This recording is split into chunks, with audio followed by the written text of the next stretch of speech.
Bonjour, bonsoir et bienvenue.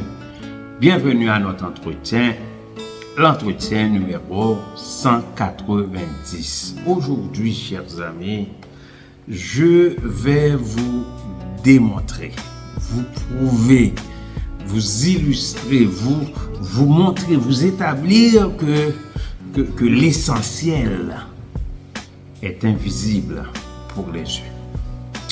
C'est bien, chers amis, ça, bien sûr, je suis en train de vous parler d'une citation très touchante de Saint-Exupéry dans un roman qu'il appelle Le Petit Prince.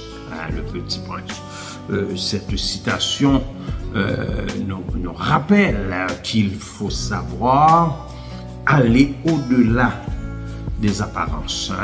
J'ai lu à plusieurs reprises Le Petit Prince, j'ai regardé le film, j'ai entendu ou écouté l'audio du Petit Prince à plusieurs reprises.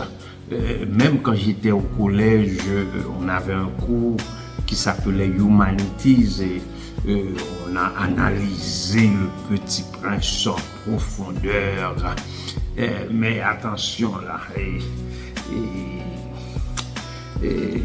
ce n'est pas ce qui a déclenché cette idée de vous parler du Petit Prince, mais plutôt ce qui m'a poussé à vous parler de cette citation du Petit Prince, c'est-à-dire l'essentiel est invisible pour les yeux. C'est une vidéo que j'ai reçue d'un ami cette semaine.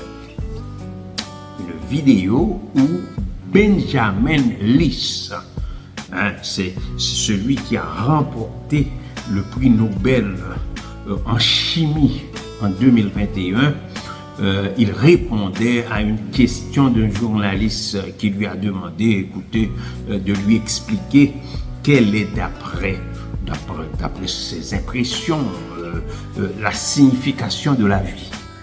En d'autres termes, qu'est-ce qui est l'essentiel pour lui, ce qui est indispensable, prioritaire, nécessaire, ce qui est utile pour lui.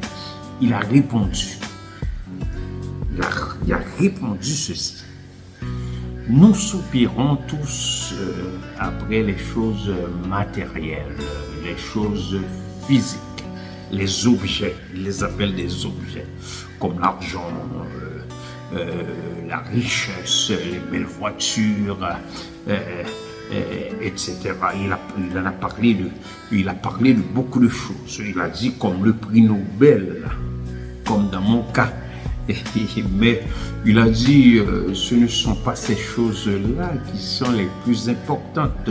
Lorsque nous nous retrouvons dans une situation où notre vie est menacée, lorsque nous arrivons dans une situation où on est proche de la mort, on réalise que ces choses-là ne sont pas trop importantes, ne sont pas l'essentiel, car elles ne peuvent pas nous sauver, elles ne peuvent pas nous donner la vie. Donc on se tourne là, à partir de là, on se tourne vers l'essentiel, c'est-à-dire l'air que nous respirons gratuitement, la possibilité de marcher, la possibilité de parler, la possibilité de rire, la possibilité de danser. Donc, nous réalisons, comme a dit cet ex ou Saint-Exupéry dans Le Petit Prince, que l'essentiel est invisible. On ne voit pas. C'est pas trop concret, mais attention. Plusieurs se concentrent sur le physique, sur ce qu'ils voient, sur ceux qui sont en train d'expérimenter, de jouir, de contempler. Ils oublient qu'on ne voit rien qu'avec le cœur. Ils oublient que l'essentiel est invisible pour les yeux. Et je vais aller plus loin pour dire que l'essentiel c'est notre relation avec Dieu. L'essentiel, c'est la présence du Saint-Esprit dans notre vie. L'essentiel, c'est de garder une bonne relation avec Dieu, notre Père, qui nous a donné Jésus, notre Sauveur, et avec le Saint-Esprit, notre Consolateur. On ne voit rien, on ne voit bien qu'avec le cœur. Hein. L'essentiel est invisible pour les yeux. Donc nous devons nous concentrer sur ce qui compte vraiment dans la vie. Nous devons apprendre à aller au-delà des apparences et à nous concentrer sur ce qui est important. Et ce qui est important, ce sont des choses que nous ne voyons pas, des fois qui ne sont pas concrètes, mais qui est des choses qui sont invisibles pour les yeux. Mais ce sont des choses qui devraient être prioritaires pour nous. Notre relation avec Dieu, par exemple. Clébert Jean-Charles vous a parlé. Au revoir et à bientôt.